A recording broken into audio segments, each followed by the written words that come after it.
سب کو موت آ جائے گی۔ دوسرا سور جو پھونکا جائے گا اس دوسرے سور سے سب کو موت آ جائے گی سوائے اللہ تبارک و تعالیٰ جو ہمیشہ سے اور ہمیشہ رہنے والا ہے،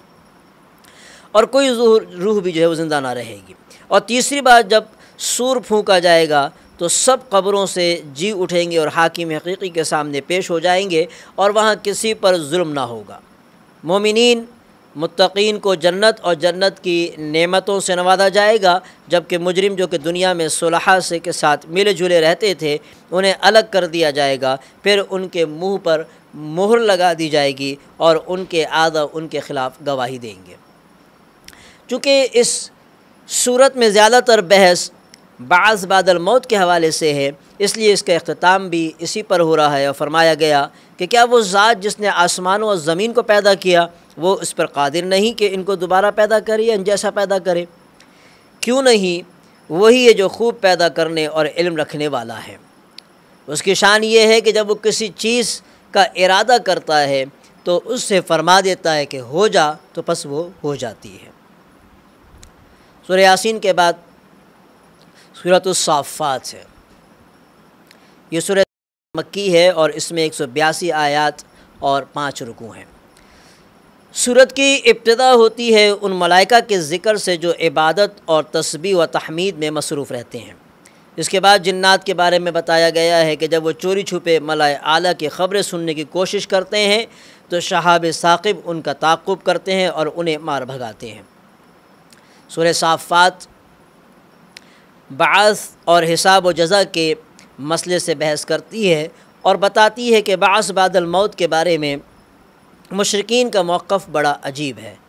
وہ اس عقیدے کا مذاق اڑاتے ہیں اور یہ بات ان کی سمجھ میں نہیں آتی کہ ہڈیوں کے چورا چورا ہونے اور خاک میں مل جانے کے بعد انسان دوبارہ کیسے زندہ ہو سکتا ہے۔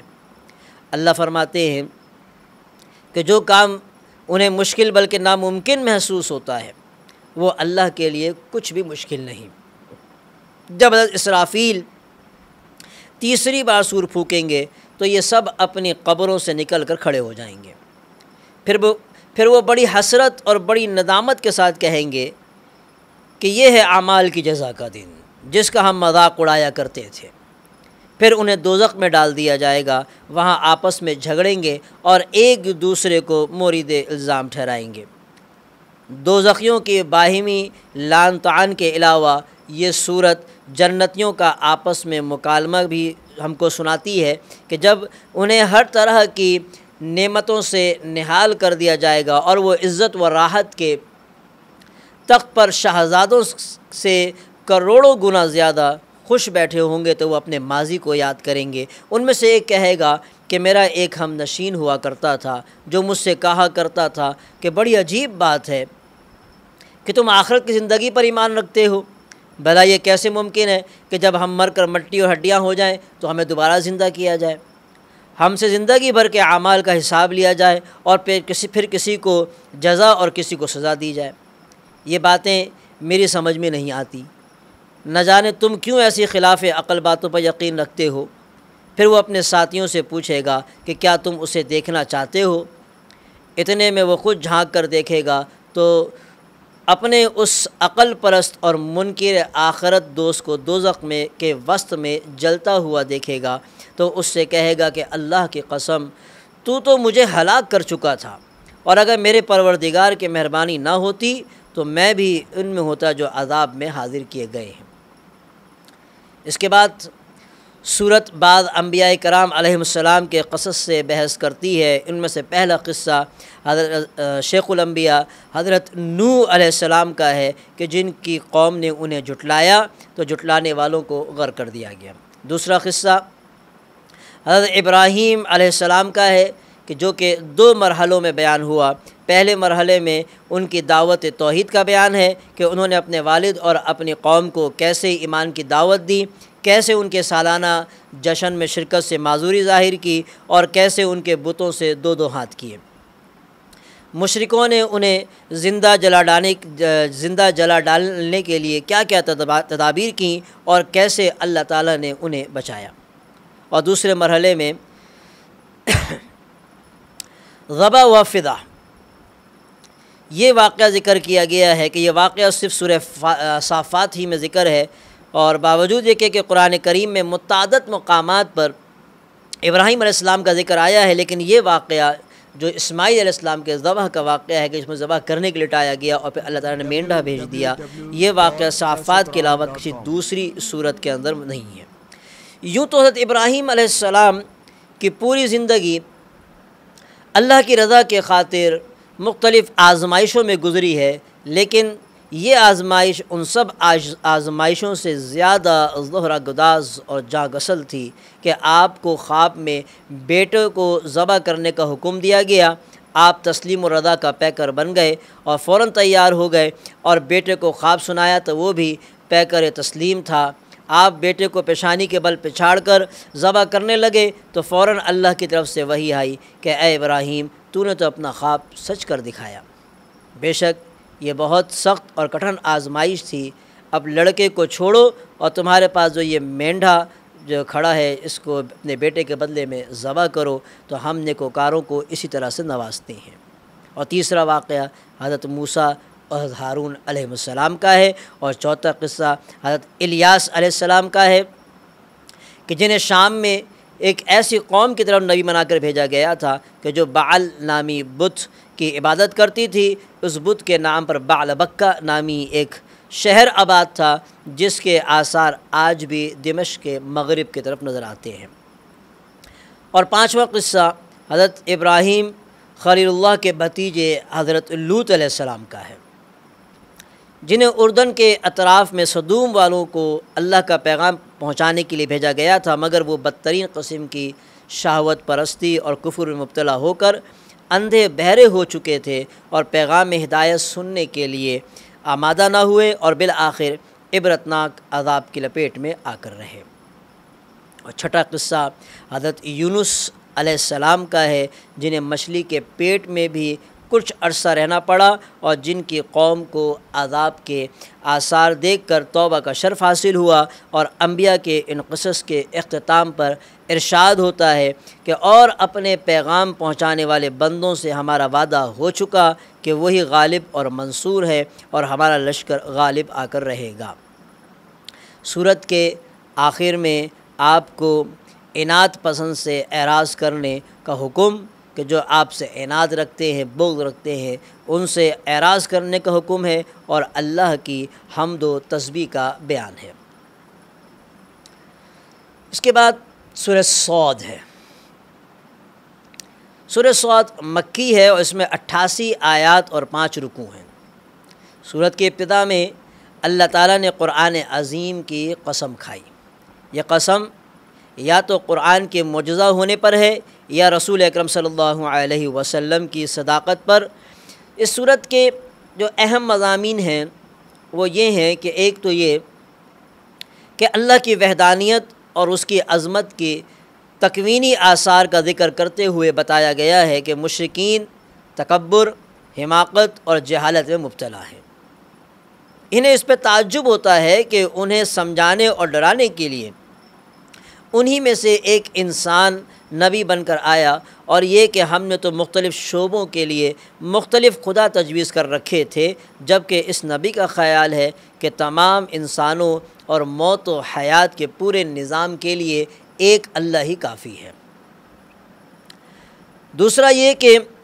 کفار قریش کی احمقانہ اور جاہلانہ سوچ بتانے کے بعد سورہ صاد سابقہ کے متکبرین اور مشرکین کا انجام بتاتی ہے، جو تکذیب اور سرکشی کی وجہ سے عذاب الہی کے مستحق ٹھہرے۔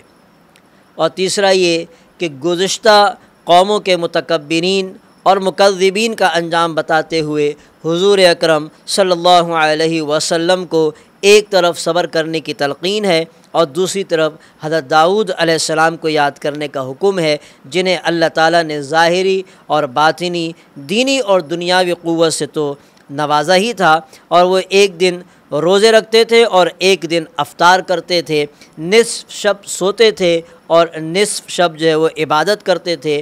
وسیع سلطنت کے بادشاہ بھی تھے اور جلیل القدر نبی بھی تھے۔ انہیں ذکر کرنے والا دل اور شکر کرنے والی زبان اور سحر طاری کر دینے والی آواز عطا ہوئی کہ جب وہ زبور کی تلاوت کرتے تھے تو پرندے فضا میں رک جاتے تھے،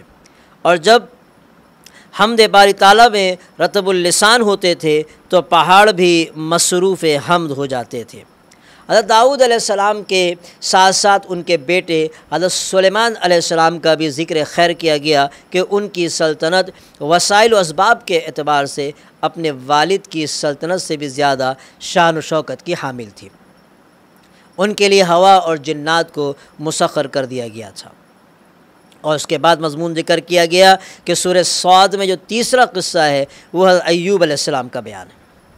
وہ حضرت یعقوب علیہ السلام کی نسل سے تھے اور ان کے پاس ثروت و غنا کی بہتات تھی، باغات اور حویلیاں تھیں، زرعی زمینیں بھی تھیں، نوکر چاکر اور کئی بیٹے تھے۔ اللہ کی طرف سے آزمائش آئی تو سب کچھ جاتا رہا، اولاد ہلاک ہو گئی، مال مویشی مر گئے، باغ اجڑ گئے اور حویلیاں زمین بوس ہو گئیں۔ عزیز و قارب نے تیور بدل لیے، ثروت و غنا کی جگہ فقر و فاقہ نے ڈیرے ڈال دیے اور خود تکلیف و بیماری میں مبتلا ہوئے۔ بعض تفاسیر میں ہے کہ یہ آزمائش 18 سال تک رہی، مگر حضرت ایوب علیہ السلام نے اپنی روش نہ بدلی اور صبر و شکر کا دامن ہاتھ سے نہ چھوڑا۔ بالآخر آزمائش کا دور ختم ہوا اور اللہ نے پہلے سے بھی زیادہ ان کو نوازا۔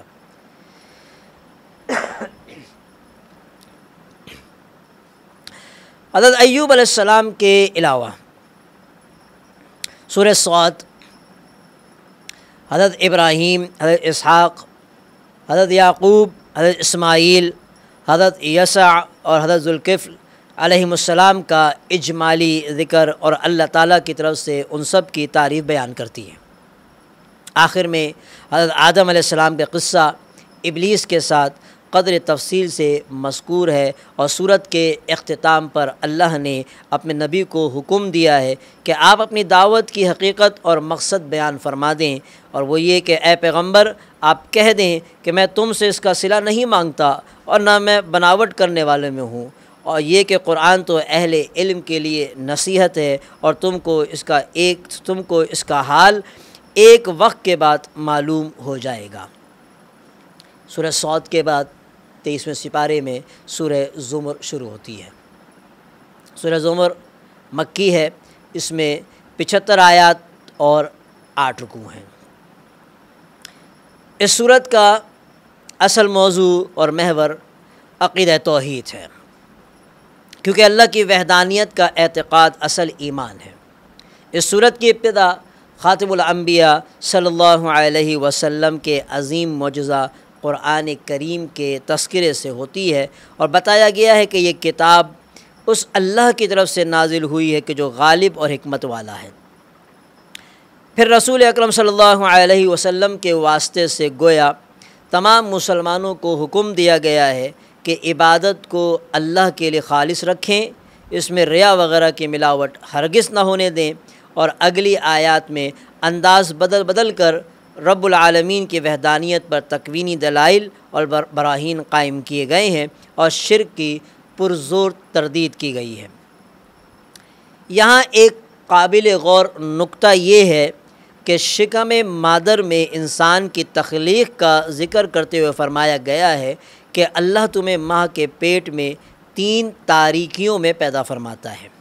یہ قرآن کا اعجاز علمی ہے، ایک ایسی طبی حقیقت کا صدیوں پہلے اعلان کر چکا ہے، جس حقیقت کا حکماء اور ڈاکٹروں کو 20ویں صدی میں علم ہوا۔ ڈاکٹر حضرات کہتے ہیں کہ بظاہر دیکھنے میں وہ ایک ہی پردہ معلوم ہوتا ہے جس میں جنین رہ رہا ہوتا ہے، لیکن حقیقت میں وہ 3 پردے ہوتے ہیں۔ قرآن نے ان 3 پردوں کو 3 تاریکیاں اس لیے قرار دیا ہے کیونکہ وہ پردے بچے کو روشنی سے بچائے رکھتے ہیں۔ توحید کا اس بات اور شرک کی نفی کرتے ہوئے اللہ تعالیٰ نے موحد اور مشرک کی مثال بیان کی کہ مشرک کی مثال اس غلام جیسی ہے کہ جس میں کئی شریک ہوں اور مزاج کے اعتبار سے بھی وہ تمام شرکا ایک دوسرے سے بالکل مختلف ہوں، نہ آپس میں اتفاق ہو اور نہ محبت اور نہ یگانگت۔ ان میں سے ایک غلام کو دائیں بھیجتا ہے تو دوسرا بائیں بھیجنے کا حکم دیتا ہے، ایک کھڑا ہونے کا حکم دیتا ہے تو ایک بیٹھنے کا حکم صادر کرتا ہے۔ وہ حیران ہے کہ کس کی مانے اور کس کی نہ مانے۔ اور موحد کی مثال اس غلام جیسی ہے کہ جس کا مالک ایک ہے، اس کے اخلاق بھی اچھے ہیں اور وہ اپنے غلام کے جذبات کا بھی لحاظ رکھتا ہے۔ یقیناً یہ غلام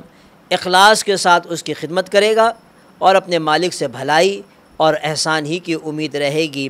اور پھر جب مالک رب العالمین ہو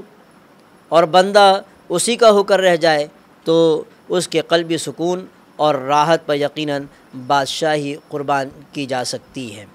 23واں سپارہ یہاں پر ختم ہوا۔ وآخر دعوانا ان الحمدللہ www.darsaquran.com عرض و سما سبحان اللہ۔ ماہ رمضان آیا ہے دیکھو، ماہ رمضان آیا ہے دیکھو۔